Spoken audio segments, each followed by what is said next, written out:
Hello, and thank you for watching the recorded Preparedness Ambassador training. The purpose of this training is to give you tips and tools for talking to your community about emergency preparedness. My name is Tanya Boujabrail-Cohn, and I am the Community Engagement and Resilience Manager in Arlington County's Department of Public Safety Communications and Emergency Management, or in other words, Arlington County Emergency Management. I'm really excited to be with you today to talk to you a little bit about what you can do to help your neighbors prepare for an emergency. I'm going to cover a few key topics. First, I'm going to talk to you about how you can be a preparedness ambassador, specifically what tools you can use to reach your community.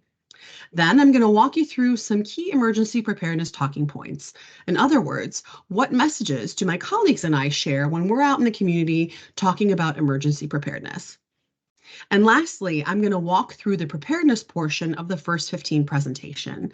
I'm going to demonstrate how you would give this presentation just in case you decide you want to give a preparedness presentation to your community, or you would like to support us in giving the first 15 presentation yourself. First, I want to talk about how to be a preparedness ambassador. What is a preparedness ambassador? Well, a preparedness ambassador is someone that connects members of their community with emergency preparedness educational information, resources, and county programs and staff as needed. And they do this in order to help them better prepare for and bounce back from an emergency.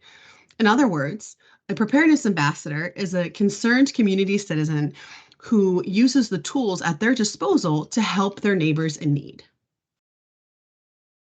When I give this presentation in person, I always start by asking individuals who are attending to think about their organization and networks. And I encourage you to do the same as you're watching this recording. Specifically, what's your role in your community or your organization or network that you work with? Do you know if there's anyone that you serve? Are there any members of your organization, your neighborhood, your community that are considered vulnerable or are located in high-risk areas? When I use the term vulnerable, I'm referring to specific indicators that elevate risk for community members.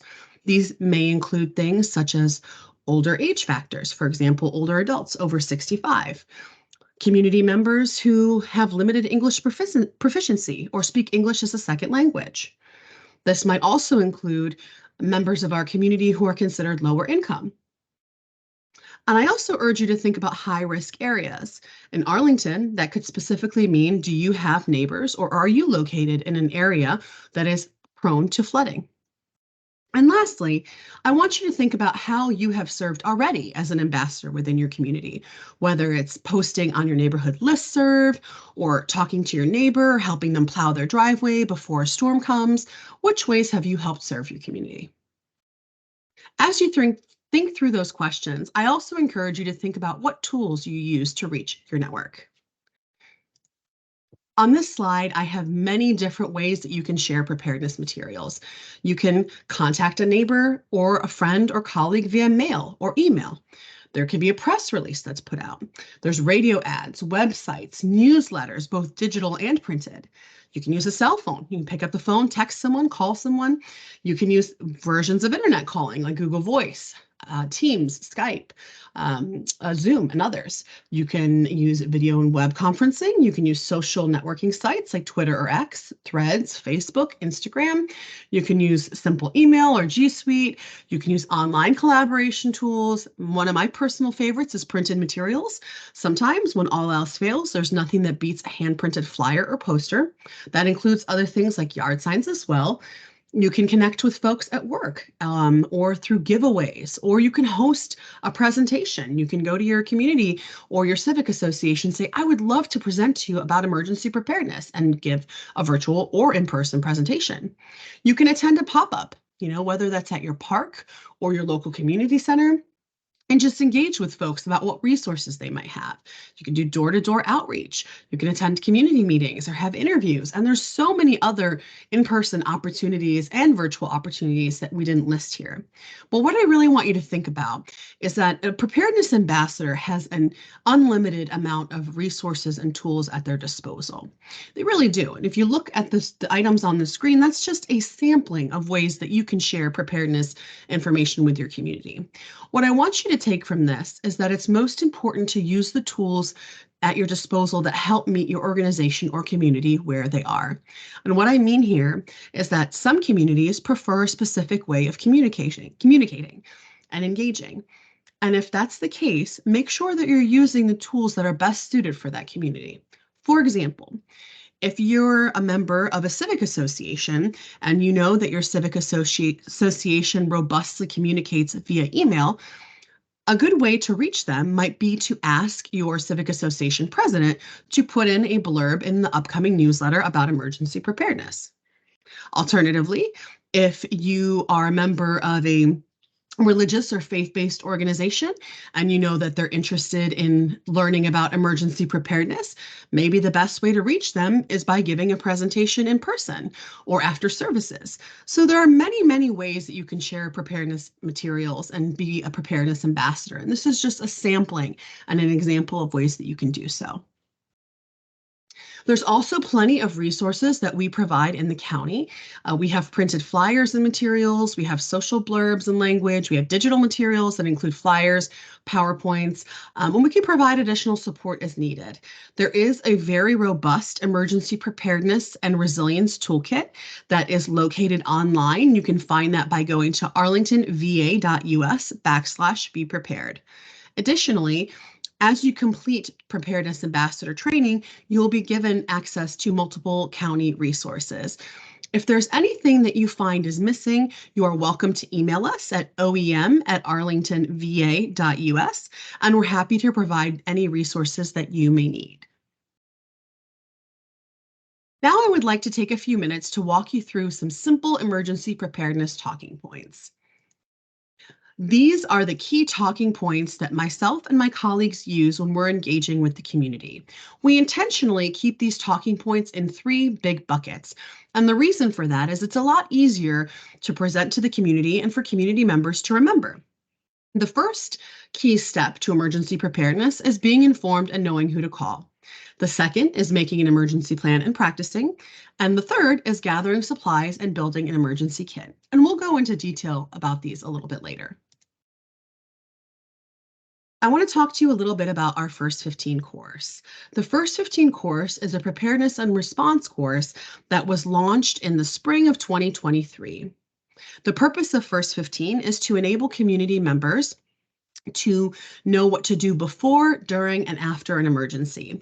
And it has several components. The first is the preparedness portion of the training, which goes through some key talking points like the ones we just mentioned.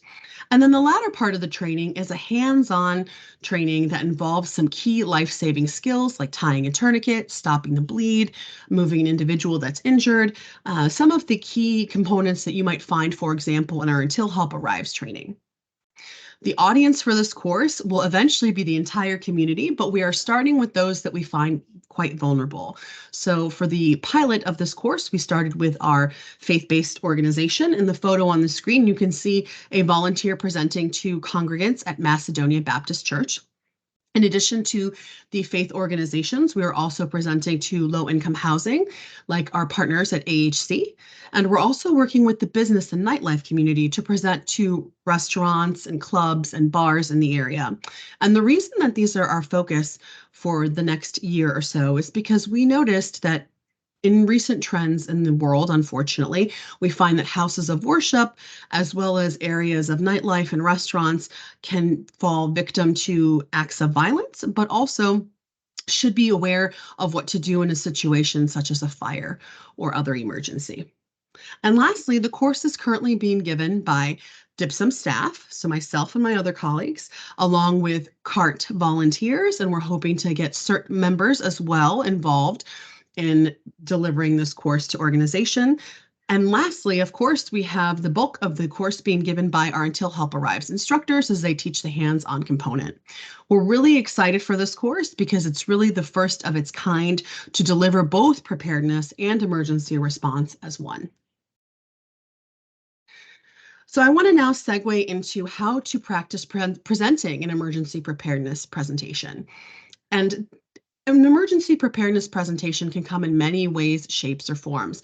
But for the purpose of this presentation, I'm going to walk you through the first 15. As I mentioned, the first 15 is our new initiative. We're very excited about it, and it does include a preparedness component of the course. So we're going to walk through those slides together, and I'm going to tell you what I would say at each one of the slides should you choose to present a similar presentation to your community. First 15, like I said, preparedness and response presentation and hands-on learning activity. During this portion of the presentation, I would introduce myself and thank the host for having me and say how excited I am to be presenting on emergency preparedness and response. I would walk them through the key portions of the presentation, specifically learning how to prepare for an emergency, and secondly, practicing how to respond to a high-threat emergency. I would always start by asking, what do you think constitutes an emergency? And this is a great way to get your audience to start to think about what is an emergency situation versus what's a non-urgent situation. In many cases, you'll probably hear things like fire, floods, natural disasters, man-made attacks like an active shooter or a terrorist attack. All of these are great examples of what could potentially constitute an emergency. The key point to remember here is that an emergency usually requires a sudden, urgent, immediate need to be resolved. So, for example, a nice little anecdote I like to share is that if your neighbor is playing music loudly, that is not an emergency. But if your apartment starts to flood or you smell smoke, that is an emergency. I then ask attendees to talk about how they would prepare for an emergency. And I usually take 3 to 4 answers depending on the size of the crowd, but you'll get different answers varying from having a flashlight, making a plan, having some supplies. There's no wrong answer here. It's great to just get people brainstorming about ways that they can prepare. I then walk them through the 3 steps to preparedness, which we already have talked about. 1, being informed and knowing who to call. 2, making an emergency plan and practicing. And 3, gathering supplies and building an emergency kit. The first step is being informed and knowing who to call. And there are many ways to be informed. First and foremost, it's important to know your risk. I mentioned this a little bit earlier, but in Arlington, there can be several hazards that might put people at risk that might be weather related. For example, we are known for getting floods during flood season. So knowing your risk would mean knowing if you're located in a flood zone. Additionally, knowing your risk might know if things are likely to happen in your neighborhood, perhaps like heavy snowfall or it's specifically things that may happen in your household. For example, medical potential emergencies. The second way to be involved is to have multiple reliable ways to receive information. On the previous slide, I have a couple examples of ways you could receive information. Your TV, your phone. A lot of us use phones these days to get all of our resources, whether it be from news sites, social media, friends, family members calling. Radios are a great example. I always like to include this photo of this $20 radio that I found on Amazon. It is a hand crank radio, which means it does not require batteries to operate. It also serves as a flashlight as well as a phone charger. So it's a great resource to put in your emergency kit. The biggest takeaway here is that there are multiple ways to be informed and multiple ways to have reliable information. And I also want to mention that another way to have reliable information is to have a buddy system. This is especially helpful for older adults and neighbors that might be homebound. So having someone that you can check on you, check in with you regularly, and make sure that they let you know what's happening, keep you situationally aware, and provide resources is really important. And the last way to be informed is to follow the reliable guidance of experts. That means if experts are telling you that you need to shelter in place, or you need to go indoors, or you need to prepare to evacuate your home for some reason, make sure you listen to them. I would be remiss if I didn't talk about arlingtonalert.com. I encourage all attendees to sign up for Arlington Alert. Arlington Alert is the county's free emergency notification system. You only need a cell phone, a landline, or email to sign up. You don't need all three. You can pick whichever one you prefer. And the county will send you emergency notifications based on what's happening in your area. Notifications can include weather, traffic, or other emergency situations that might happen. As I said, it's entirely free. It's easy to sign up by just going to arlingtonalert.com, and it helps you stay situationally aware. And of course, you won't be spammed. It's just a process. We only send you messages when there's an actual situation happening in your area.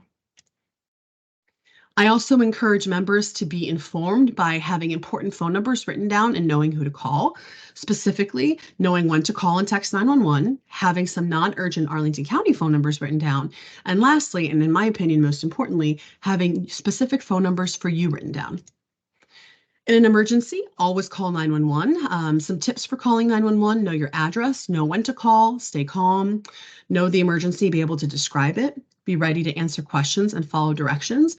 Don't hang up on an operator. And of course, if you have kids in the home, encourage them that you can never call 911 as a prank or a joke. If you can't call 911, you can always text 911. This is a service that is available in Arlington and most of the DC metro area, and it'll help you should you be unable to speak or it's dangerous to talk. And on the screen, you'll see an example. Someone texted 911, "I am in my basement hiding from intruders at 28 Lavender Lane, send help." You want to try to give as many details as you can in order for the first responders to get to you, specifically your location and your emergency. A note on the location: it's really important to give specifics if possible. For example, if you live in a multifamily building, apartment, or condo, sharing your address may not be enough, so you have to make sure you give them your unit number as well. If you're outdoors or you're somewhere where you're unfamiliar where the address is, are there any landmarks around you that could help identify where you might be? So you want to be able to give as much information as possible. I mentioned Arlington County non-urgent phone numbers. These are great to have saved somewhere. I usually recommend having them written down and putting them on the fridge, especially in the case of a non-urgent issue where you might need support. The first example that I'll list is the non-emergency line or the report a problem online tool. This is a great way to report, some fallen branches, or to report street lights that are out, for example, or potholes. These are all great ways and great resources you can use to report those issues without tying up the 911 center phone lines. Other suggested numbers that I recommend writing down are things like Dominion Energy or Washington Gas, depending on your provider. For example, I always give this example when I'm giving this training. In my condo, if we smell gas, we are asked to call the Washington Gas emergency number before we call the condo association or anyone else. And that's because they have the means to get to us immediately. Every condo is different, every home is different, but having that number is really important because I know that is the way that I could get an issue resolved as quickly as possible. Additionally, I have pets at home, so I like to make sure that I have the Animal Welfare League of Arlington's phone number written down as well, just in case I have any emergency pet needs. Lastly, you want to think about your personal contacts and phone numbers. I highly recommend you have these written down for several reasons. You never know when your phone might stop working or your battery might run out. Additionally, if you think through what happens during an emergency, it's very possible that your adrenaline is rushing and you couldn't even forget your own phone number during an emergency. So having them written down is very, very important. Some suggestions for you: 2 emergency point of contacts. I usually recommend 1 in town and 1 out of town. The reason why I recommend an out of town contact in addition to an in-town contact is that you never know if your in-town contact may be impacted by the emergency as well. I also recommend writing down your doctors, your pharmacy, your partner, or anyone else in your household that you might live with, your vet if you have pets, the daycare or school, if you have children, if you live in a multifamily building, your housing provider, your management company or property management, and any other numbers that you think might be important. A second way to prepare for an emergency is to make an emergency plan and practice. An emergency plan is just what it sounds like, a plan for what you would do in an emergency. There are several elements you should consider putting in your emergency plan. First, it should be written down on paper and stored somewhere, and it should include things like a meeting place. So where would you and your household or you and your organization go in the case of an emergency, whether it's a location indoors or outdoors? Second, you want to make sure that you include a copy of those personal contacts and phone numbers that we mentioned, just in case you're unable to reach them inside your home. And then lastly, you want to think about your specialized needs, including your medical info and any transportation needs you might have when thinking about an emergency. An example that I like to give here is that my grandmother uses a walker. So when my uncle and my aunt have worked on her emergency plan, they make sure to factor in what to do should she need to leave her home and how to have access to her walker quickly and how that might impact her transportation needs.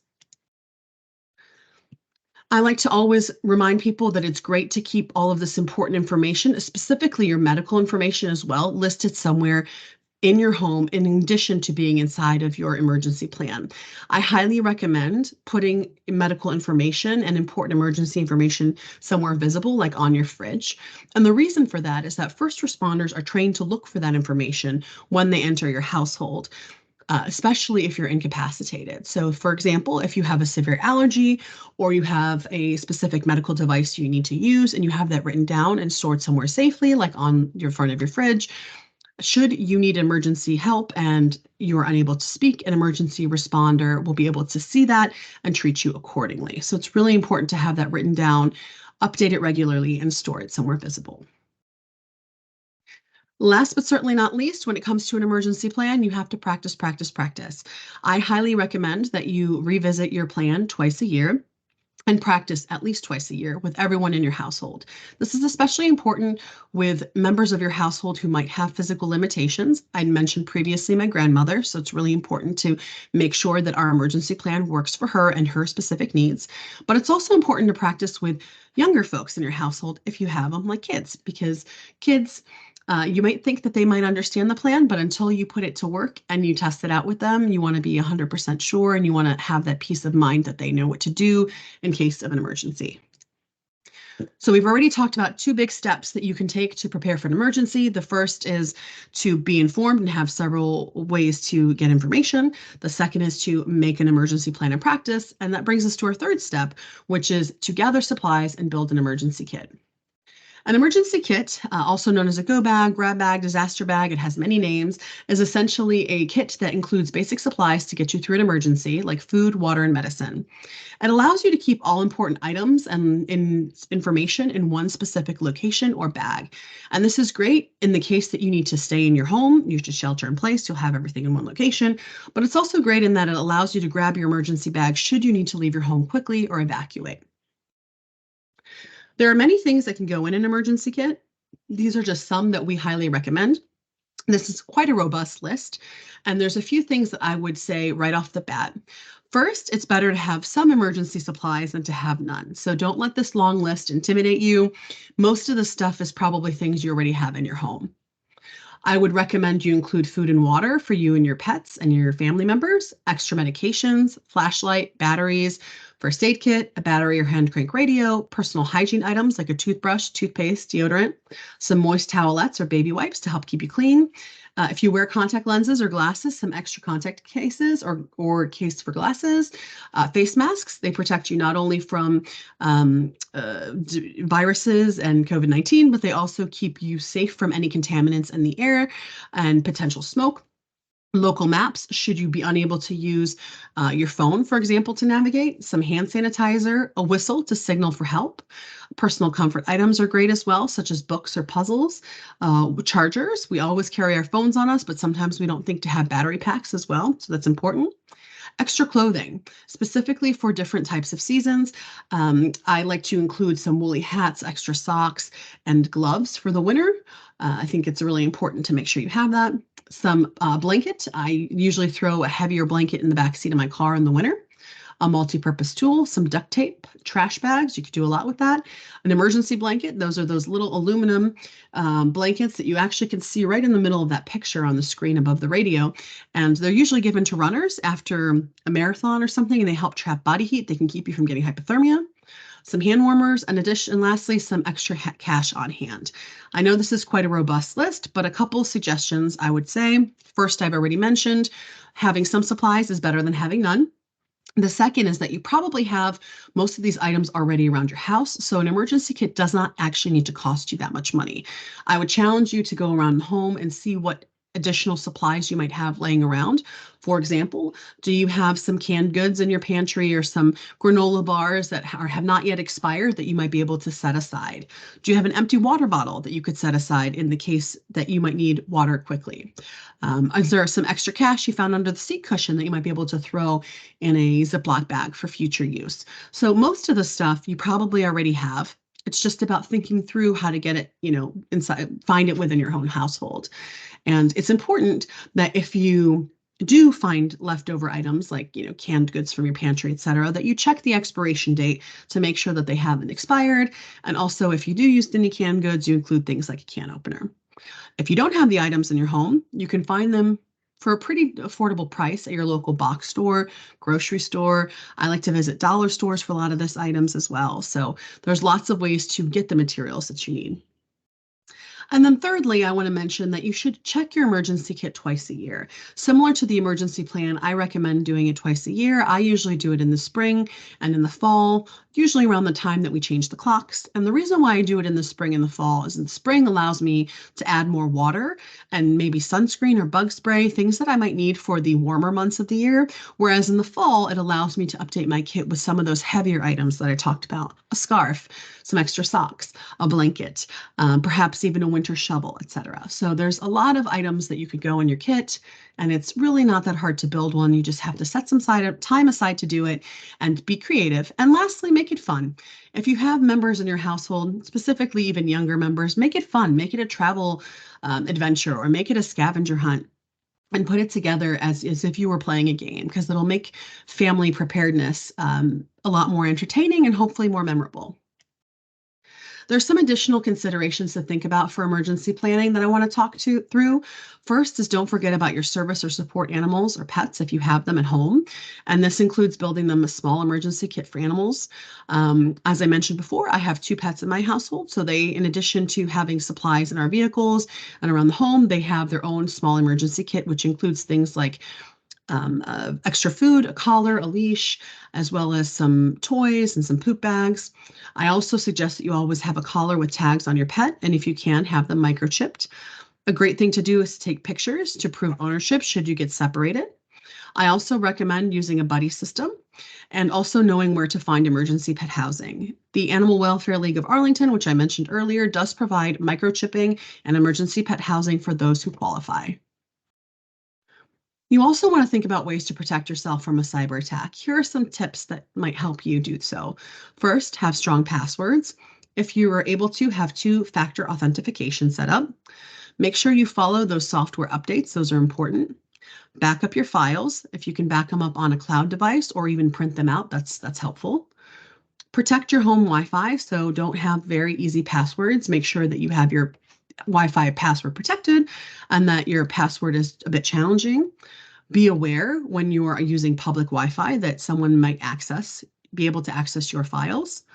And the last 2, I think, are really significant in this day and age, especially with the rise of AI, which is beware of suspicious links. If you get an email that sounds like it's real, but it might be asking you for money or personal information, you don't want to be clicking on those. Same with spoof calls. Spoof calls are calls that look like they're legitimate calls coming from either an emergency agency, or they could be from the government, or et cetera. The possibilities are endless, but they're essentially spam calls that are used by hackers to try to get your information. And with the rise of AI, they're getting really, really good at doing this, and they're making their scripts sound more and more legitimate. So just be aware that there could be someone trying to access your information either via email, through links, through texts, or through phone calls. And you should never give any personal information over the phone or over email. So let's quickly review what we learned throughout this preparedness presentation. We first talked about identifying an emergency. So what is an emergency? And what are some ideas that the audience might have in mind about how to prepare? We then walk through the 3 simple steps for being prepared for an emergency. The first is being informed and knowing who to call. The second is making an emergency plan and practicing. And the third is gathering supplies and building an emergency kit. And then we ended the session talking about some additional emergency considerations, specifically for pets and cyber attacks. And that's it. That brings us to the end of a preparedness presentation. So at this point, I would ask if you had any questions, if you were in the audience. And this brings us to the end of our Preparedness Ambassador training. So I want to thank you for sitting through this session. Just to recap, we discussed what it means to be a Preparedness Ambassador and what tools we have at our disposal to reach communities and our networks creatively. And then lastly, which we just wrapped up, we practiced giving a preparedness presentation, and we specifically gave the first 15 together so that in the case that you choose to give a presentation to your network or you choose to support us during first 15, you'll feel confident and feel that you have the resources to do so. If there's anything else that you can think about that might help you become a successful preparedness ambassador, or if you have any questions on any of the content that you've heard in today's recorded session, please do not hesitate to reach out to the Department of Public Safety Communications and Emergency Management. We can be reached at oem@arlingtonva.us. Thank you so much for your time and for your interest. And with your support, we can make Arlington a better prepared and more resilient community. Have a great day.